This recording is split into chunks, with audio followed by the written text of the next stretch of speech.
distribute it after this morning. So has record been hit, Gwen? Yep, it's actually trying to transcribe as well, so I'm going to try and put Oh, that right. Oh, super duper. Okay. Thank you. Yep. No, the record's been hit, so we're ready to go. Good stuff. Okay, well, I'll start by saying that the PhD manager system is I'll share my screen so you can see more about what I'm talking about. So you'll, if you haven't been, you might have been in PhD Manager already, if you maybe did book a place for this session today, or maybe you haven't had time yet. But when you do, you'll see a dashboard more like this. This is our own Ulster University PhD Manager system, so it'll be similar to this. Now, for today, I'm going to be using the demonstration system that the developer gives us, and it is just full of randomized data. It's not any live data that's real for Ulster University. So the idea behind introducing PhD Manager is that all the paper forms, of which there were many, they were all migrated into the PhD Manager system. So everything is online, it's streamlined, it's quite easy to track where things are, and there's different stages of approval for quite a lot of things. So at any point you can see where a particular form or process is. So this is the demonstration system, and today I'm going to impersonate a PhD researcher called Fifi Burns. So I am on Fifi Burns's personal record, and you'll have a record that looks similar to this in the Ulster Live system. So you'll see your name, your Ulster email address, your campus, and your unit of assessment, your subject unit. You'll also see your project record, and it will look similar to this as well. So your supervisors would be here. Your project title will be up here. This makes no sense at all. They just take some random words and put them together. But you can go online to our live system and check that your own details are correct, and if they're not, you can get in touch with us and we'll look into it for you. I know that there is one PhD researcher who's just started. He was having bother getting access to PhD Manager, but it is in hand, and we are looking at that and trying to progress that with our IT colleagues. So just letting you know. Okay, so working from Fifi's project record, you'll see here, as well as the supervisors and your this would normally say PhD, your mode and the type of, or the award type that you're studying on. You'll have like a summary timeline here. So this will tell you when your project started, and then when your next annual report would be due, when a reminder is sent. It's normally about a month before the deadline for a lot of deadlines. And then it's not populated here yet, but you would have yourselves a date for your submission of your thesis and your project end. So from the same project record, I will show you a bit about what else you'll find. So on the project history, which is the top one here, you'll see again the project title, the name, all your engagements with the system. So a lot of these would be training sessions that Fifi booked, but as it turns out, didn't show. She's not very reliable, I think. But I'm sure you'll be a lot better at attending your own training sessions. But this builds up a record of all your engagements with the system and with the training and so on. The next thing on your project record is project dates. So this would be, you would see yours is much more populated in the live system than on this demo system. So you'd have your project start again, the dates for your annual report, and then all the dates broken down for your exam and your project end here as well. There would also be details for dates for your interim assessments, like your initial assessment, confirmation assessment, final assessment too, and when reminders would be due to go out, and the deadlines here.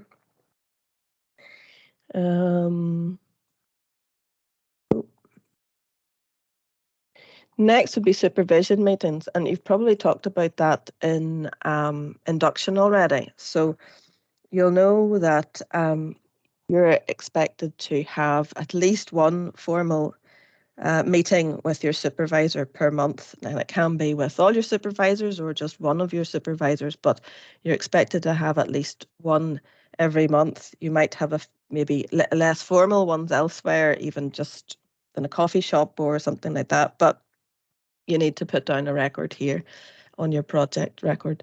So I'm going to show you how to make that or submit a note of a supervision meeting. So the first thing you're asked to do is pick who was there. So PhD researcher Fifi Burns was there, and then just one of the supervisors was there, say. So we'll have Dr. Bradley here. So the meeting date, you can set this up in advance if you want, or you can do it retrospectively, but it's probably better to do it in advance. But if you forget, you just do it retrospectively. So we'll say they're going to meet on Monday. The meeting time is at 12 o'clock, and they're going to meet in Coleraine, the best campus where I am today, actually. So just add in then the meeting format. So it could be in person, telephone we don't have so much of, email we don't have, video conference would cover even MS Teams, and that's not really relevant. The meeting didn't take place, so we'll say here that the meeting was will be in person, and then here for the discussion notes you might want to put in some of the things like your initial plans for your project, some reading that you would like your supervisor to give you a bit of a steer on at the start, something like that. And then once the meeting has been held, then there's another section. You'll come back to it and you'll fill in the action point section. So you might have something that you want to add as well, maybe an article or, I don't know, any sort of file, PowerPoint, anything at all. And you can add that too. That might be useful to give your supervisor advance view of before your meetings. So once you've done all that, then you save and continue.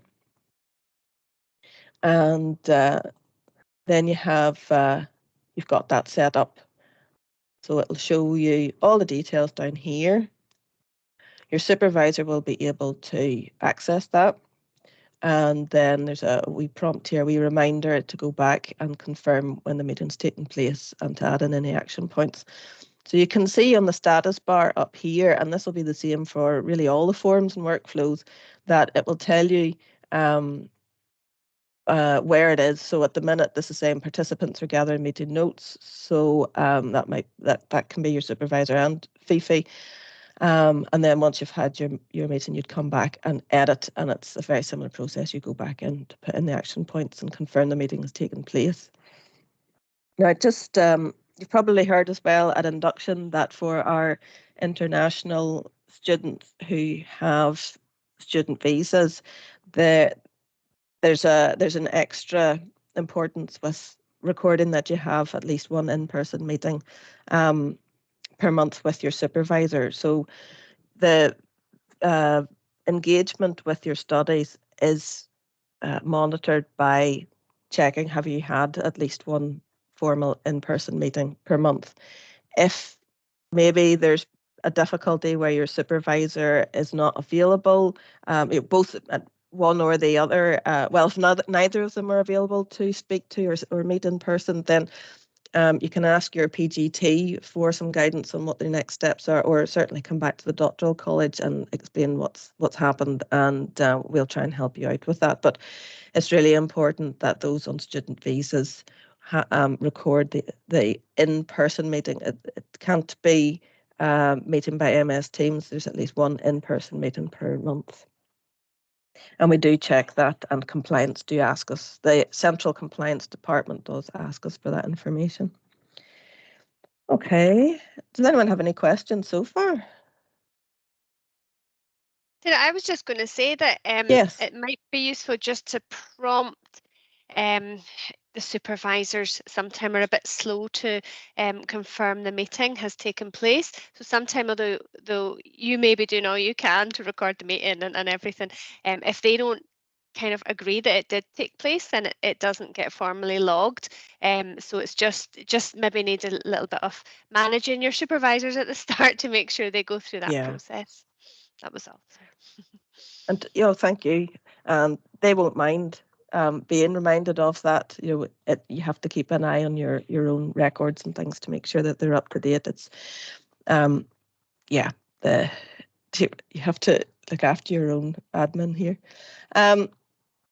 Okay, so I'll move on to assessments. So go back to the project record. So you'll know about the Viva at the end. You might know, especially from after induction, about the interim assessments that you have along the way.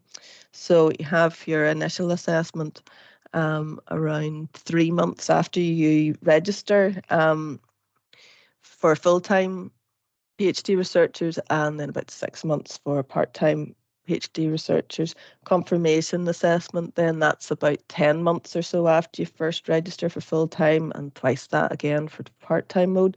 And your final assessment is at about 36 months. Then it's not long before 30 months. It's not long before you submit your thesis at 36 months.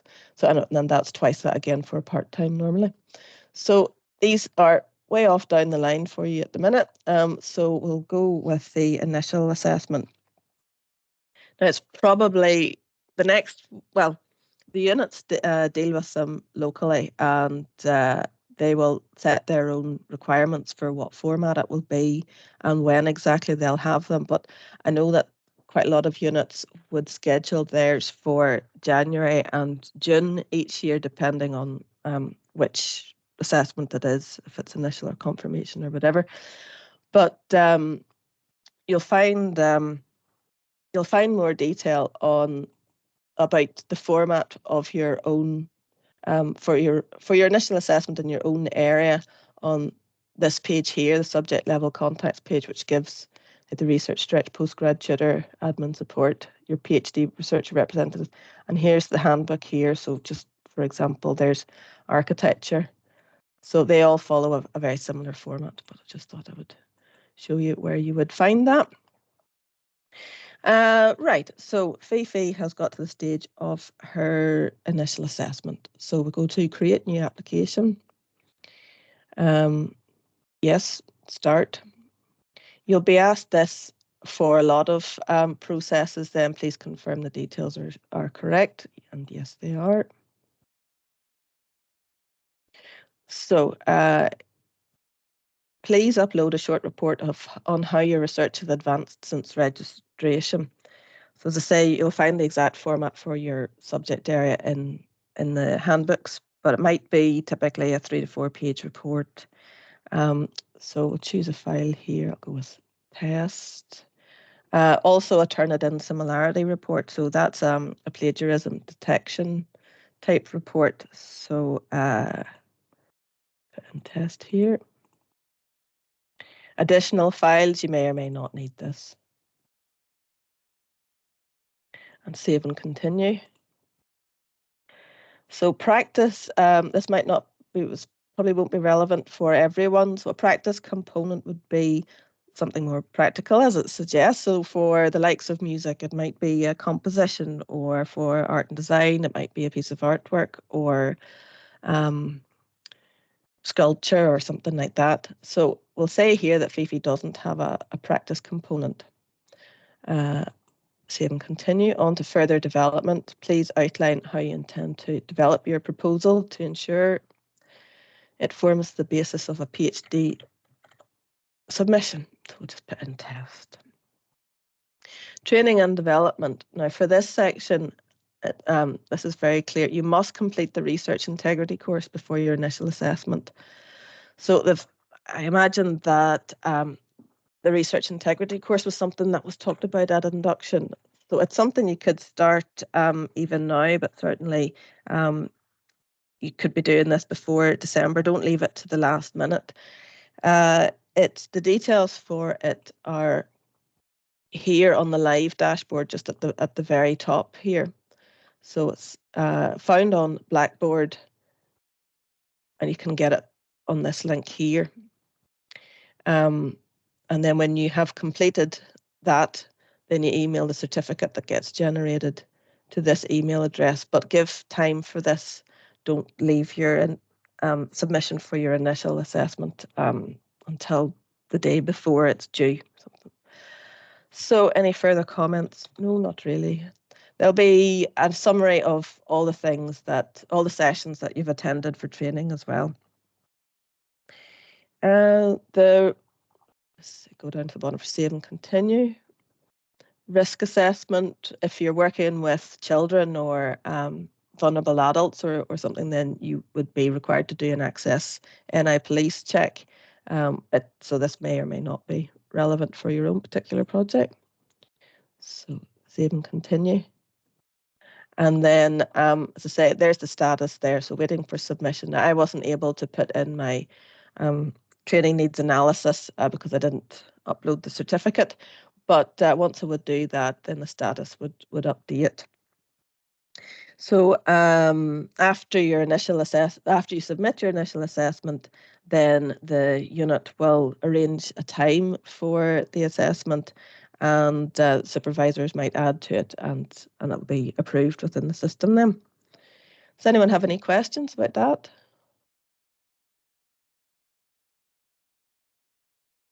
No?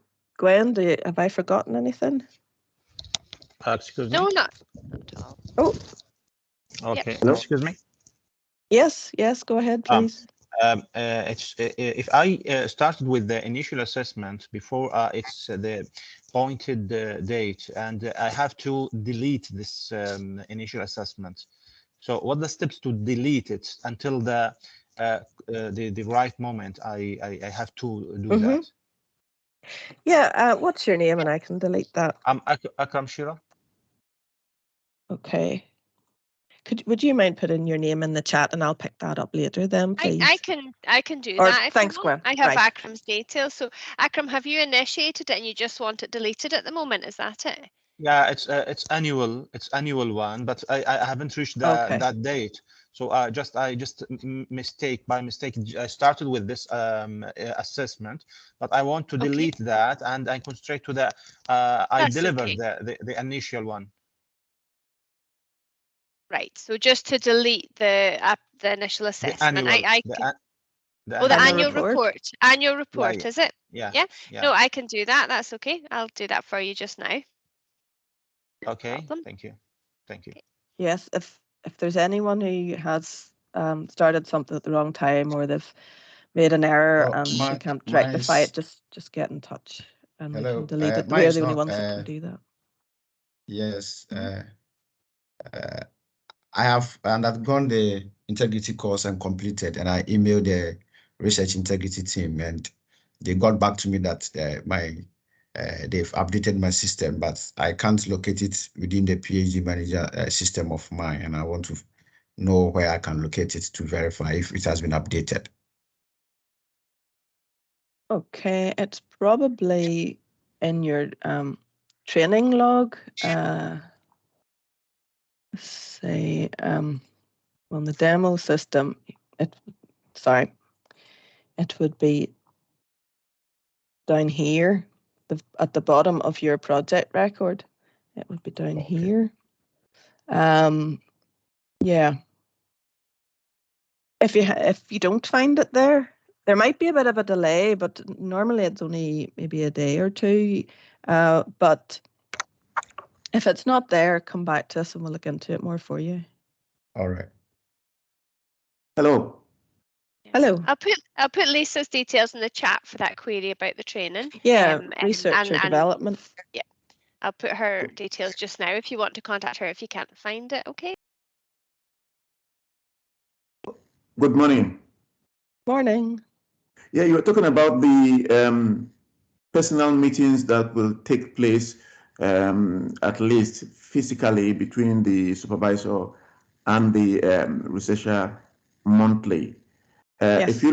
If you are studying remote, if you say from other part of the country or overseas, how does that take place? How do we go around that? Okay. Well, for visa. Well, if you have a visa, it should be that you are on campus, and then verifying that is having that one in-person meeting each month.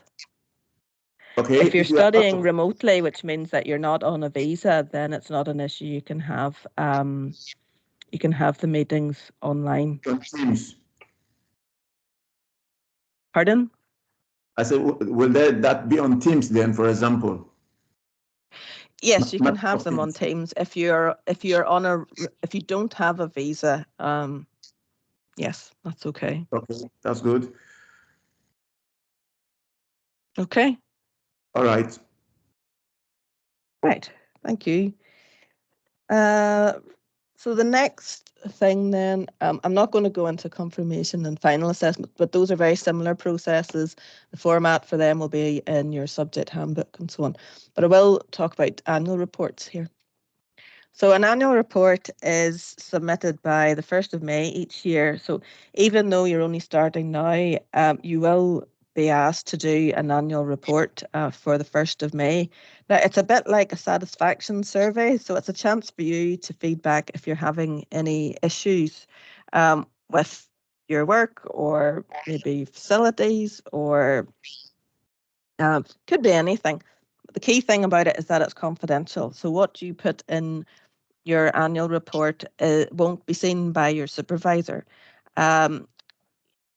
PhD researchers complete their bit of the report. The supervisor completes a separate part of the same report, and it's not shared with each party.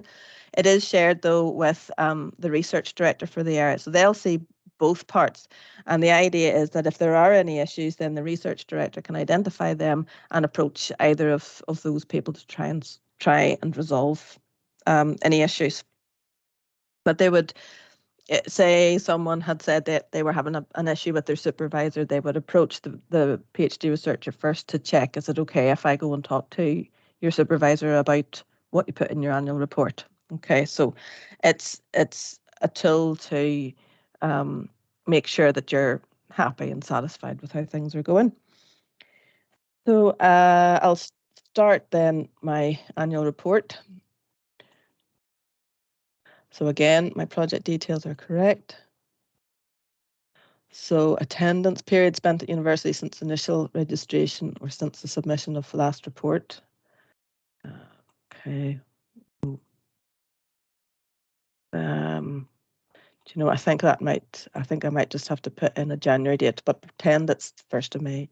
Period spent elsewhere on research. So it might be that for some of your research studies, you would be, say, based in a library to do research on a particular collection, or it would be a period spent elsewhere for research would be just that. It has to be for the purposes of your project. So Fifi here, she's just been at Coleraine for the whole time.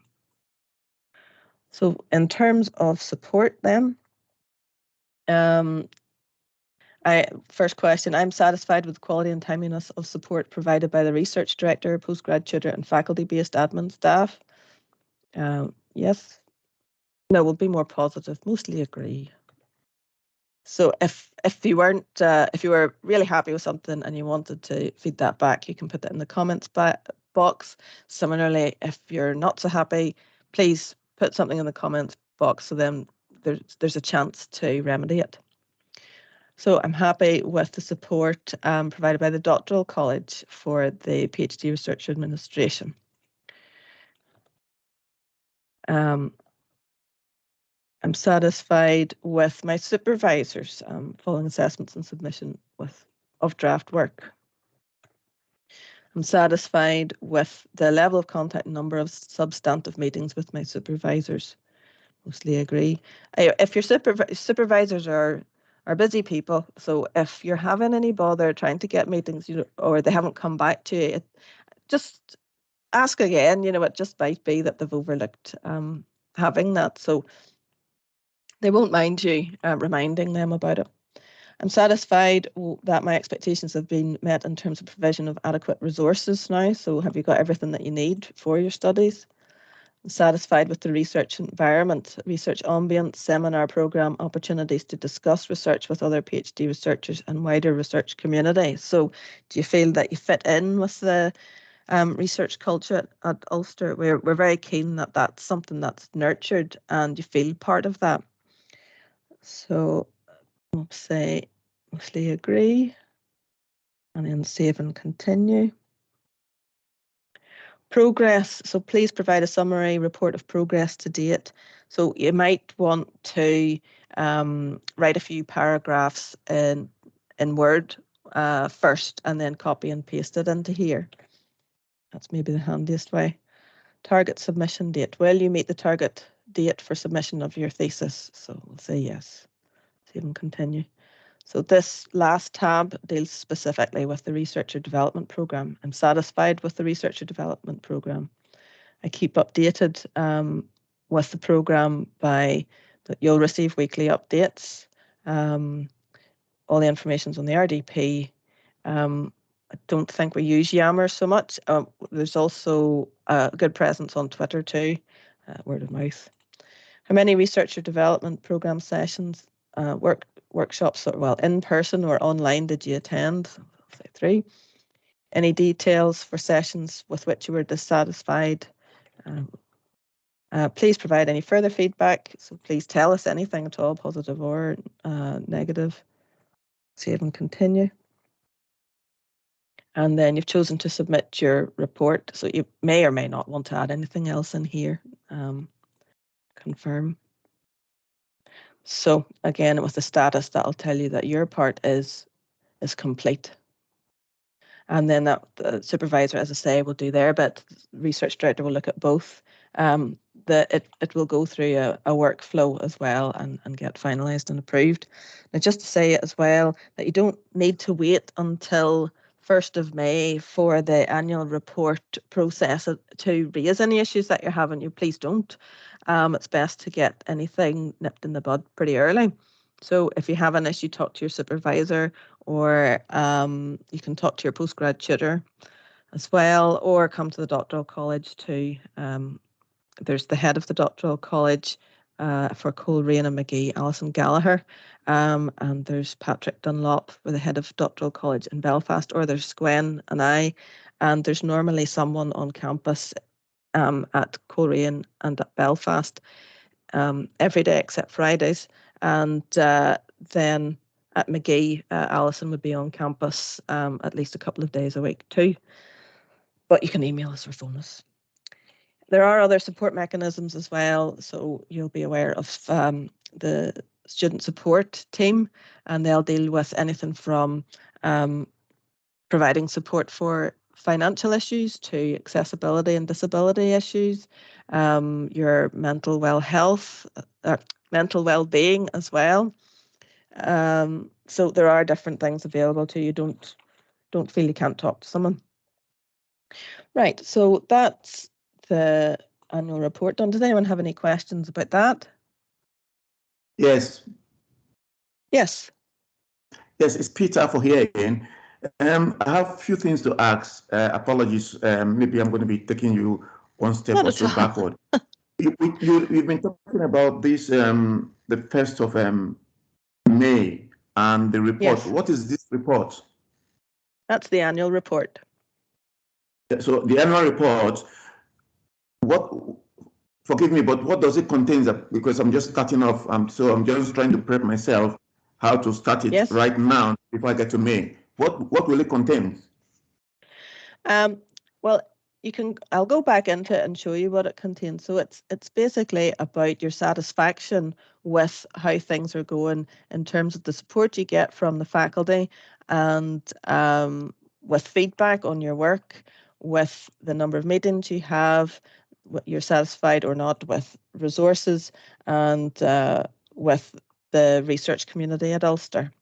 So this is a summary here of all the questions that are in the annual report. So this is something that's completed every year for the 1st of May during your PhD.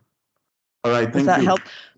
We will send the recording as well. So if you're having any bother with your Wi-Fi or whatever at the minute, you can go back to this and take a look. Okay. Is that okay? That's fine. You also talk about people writing exams. How will I know if I have to do an exam in my course, in my research course? The exam that's referred to for PhD researchers is your Viva. So it's your that Viva Viva at the end. Pardon? Is that a yearly thing? Annual? Sorry, you're breaking up a bit. What did you say there, please? I'm asking if that Viva you're talking about, is it an annual thing or is towards the end of your? Yes, it's at the end after you've submitted your thesis. Okay. Is that all right? All right. So you sit down with a panel of examiners, and might take a couple of hours or more. Something to look forward to, where you get to talk about your passion for your research project. So some people enjoy that sort of thing. Yeah. Yeah, it's your oral defence of the written thesis, basically, at the end. And you will, as Sarah mentioned, you will have, after about 300 days, you'll have an initial assessment, which typically you'll be asked to present. Obviously, you haven't done very much within the first 3 months, but you'll be asked to present that and get asked some questions. You'll have a confirmation assessment, which is typically for full-time within the first year, and then the final assessment is in your third year. So there are 3 different interim assessments before the final Viva. Okay. Is that okay? Thank you. Yeah. Okay. So the next thing then on the right-hand side is we've done the annual report. We'll not go into the submission exams because that's way down the line, but change requests could be useful. So this is where you might want to make a change to your project. So extension of time, that wouldn't be until the end of your project timeline.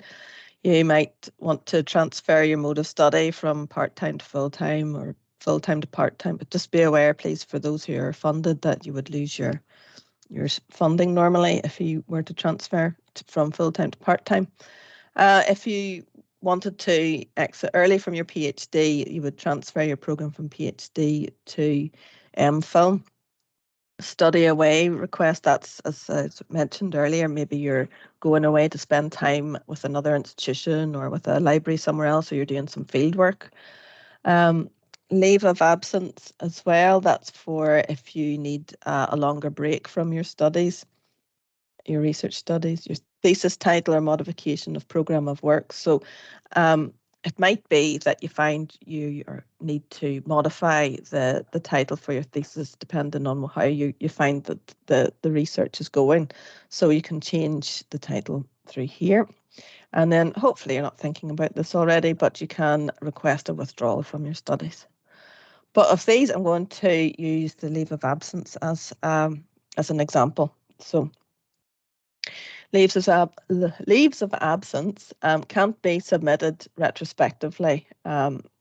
So it might be, say, a PhD researcher was very ill, or they had circumstances that were outside their control, that they can't continue their studies right now. They need to take a break. So they can take a leave of absence. Now, leave of absence is not paid, so your funding would get paused. and the maximum leave of absence available would be for 1 year.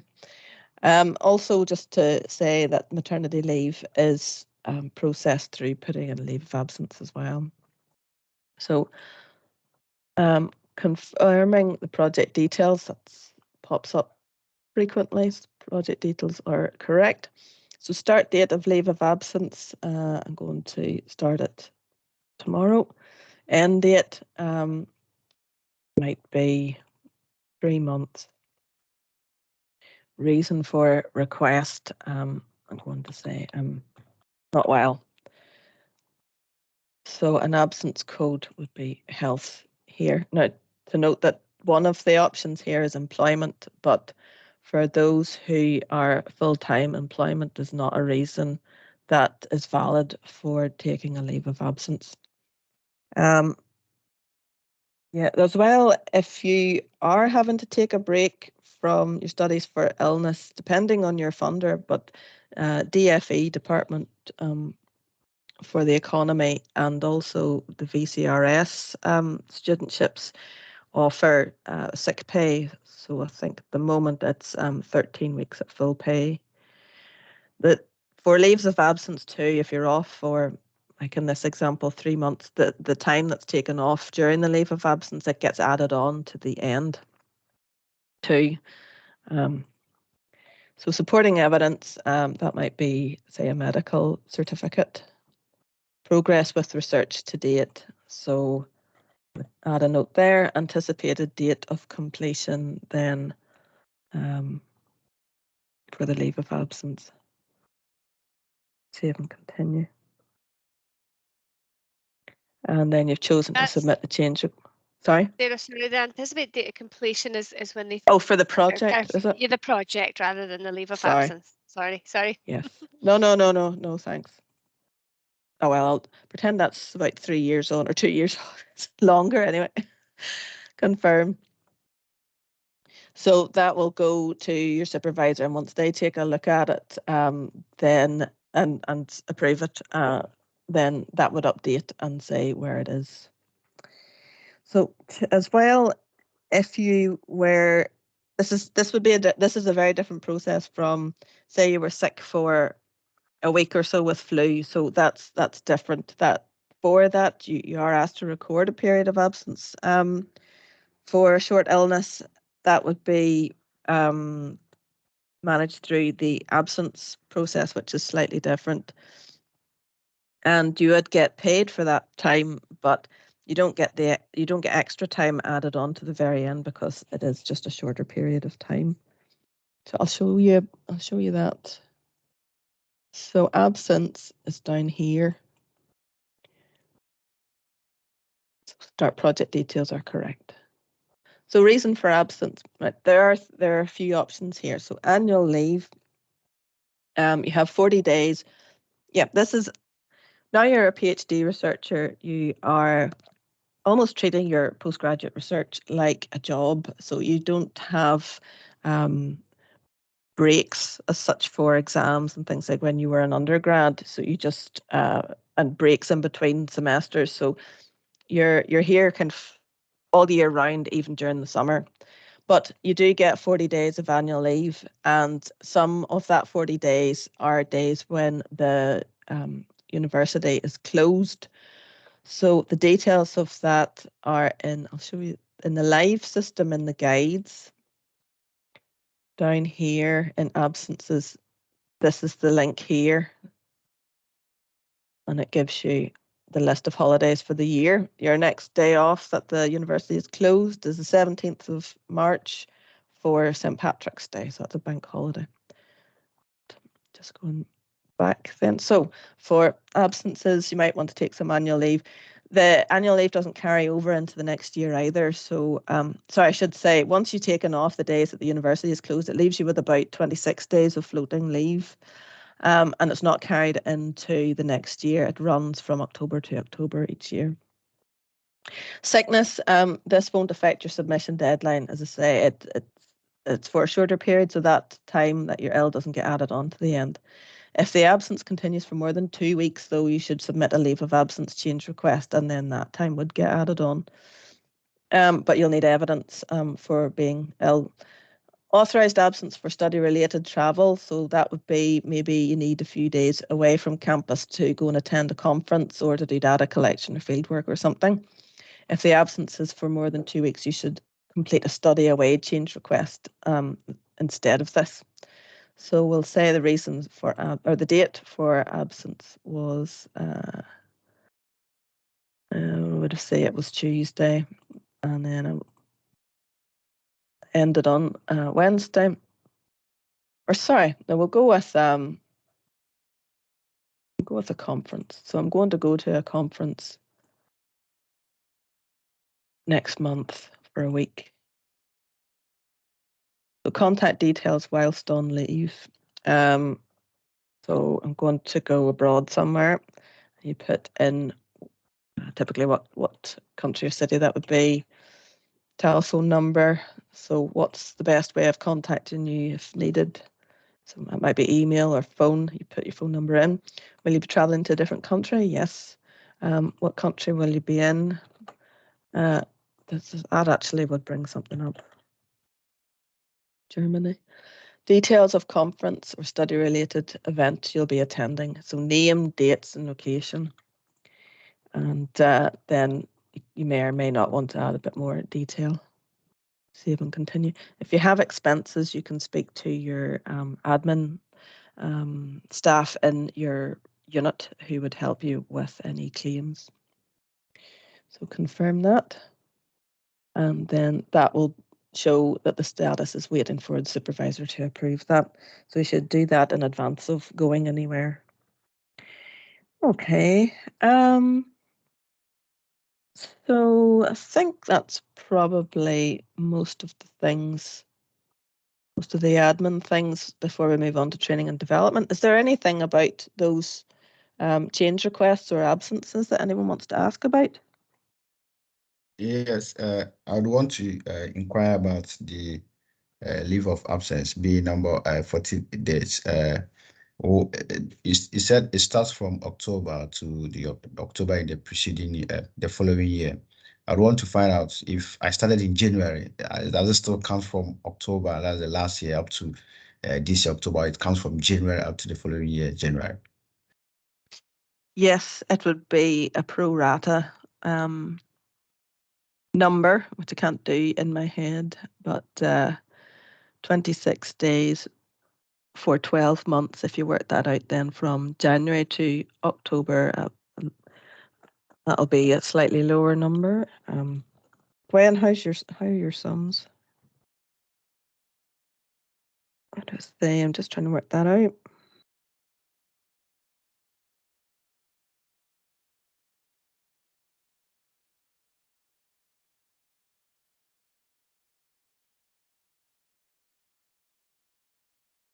You know, you could come back to us with that, but it's probably about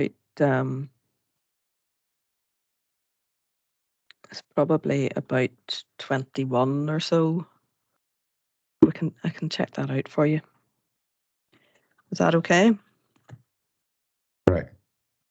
So I can't see who's speaking. Remind me what your name is, please.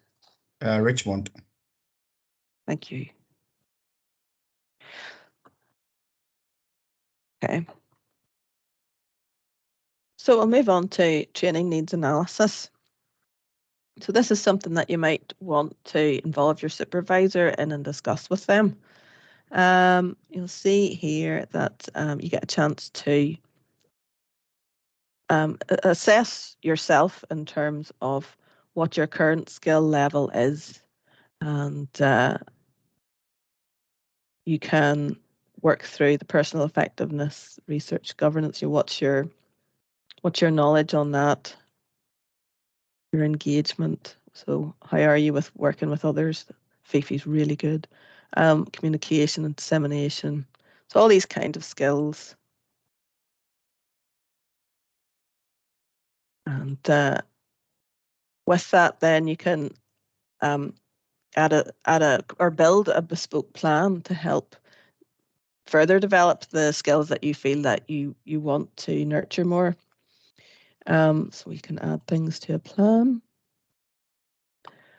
So you have the chance to add that on. And then your training log is back to what we've seen before. That will log all the things that you go to during your time at Ulster. Okay, so if I go to the live system, I'll show you. You maybe have already seen this at induction. So this is the live system for Ulster.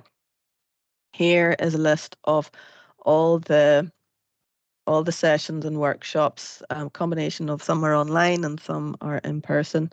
And they're all here and you can book them. So you can filter by the type of event, just social, like the coffee morning that was yesterday in Belfast and Coleraine, or a mandatory course. Oh, there are no mandatory ones. That's good. You can filter by faculty or campus if you want to go in person, and also by some of these skills then that you have identified that you want to develop more. Right, so that would be those things. Also to note in this live system, what would be handy is you'll see this dashboard. So we put any more important notifications on here. So this is handy, as I say, there's the research integrity course there, link for that there. If you have any, say, oh yes, that was it. That's how you can contact the Doctoral College team at any time. And we have a link to a virtual office on Fridays between the hours of 8 and 4. And that you just click on this link and you'll be brought into a Teams meeting, and there'll be someone at the end and you can ask them any sort of question. Also on the live system, there are guides. So up at the top is a guide on getting started. So hopefully I've given you a good overview of it, but there's a specific guide for just getting started again here. So it explains about the forms and things. But there's a guide for really everything, and for different users as well. So any process that you need, it will have a guide for you on it. And down at the very bottom of the guide section, there is videos. There's a range of videos for every process on Panopto. Some of them, depending on the process, some are longer than others, but there's one that's it's less than a minute. And it will talk through each of the processes. Yeah. And I think that's all I have to show you. Gwen, is there anything else you think?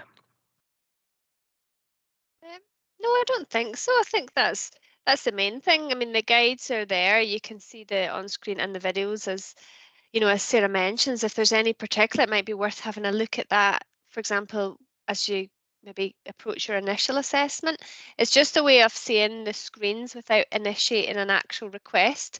So if you know, if you're maybe a bit early in doing, say, an annual report, and you think, gosh, I need to know what, you know, I want to what I need to do for that, then the guides are quite a good way of seeing what you're going to be asked to complete on the form without actually initiating the request. So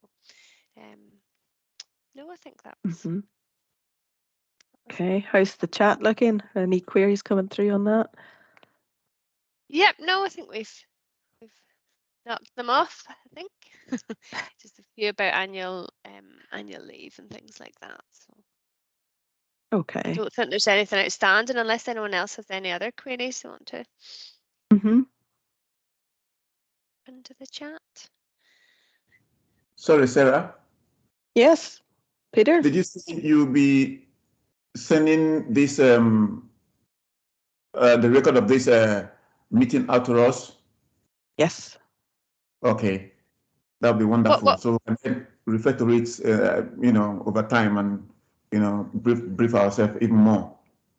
Yeah. Okay, What thank you. What you can do, Peter, is with Teams, in probably about half an hour after the meeting, In the chat, if you go back into this meeting, in the chat, the recording will automatically Yes, I download for you there as well. But I think we'll send it out anyway, just in case. All right. Thank you. Okay. Does anyone else have any questions? No. Okay. Well, if just a couple of maybe useful things. If anyone has any queries related to the research or development program, they can contact the team at that email there if you don't have it already. I've just put that in the chat.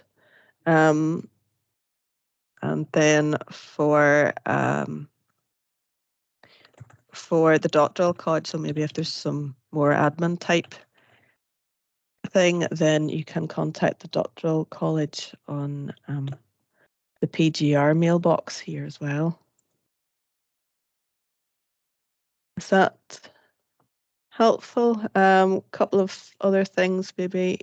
Then this is the link for the subject level contacts too. And that's where you would find your information for your handbook and your postgrad tutor and so on. Oh. Is that okay? Anything else?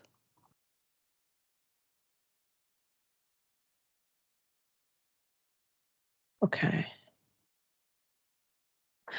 Well, if nobody else has any more queries or anything, I'll take that as a good sign that I've covered most things. But if not, come back to us. Not a problem at all.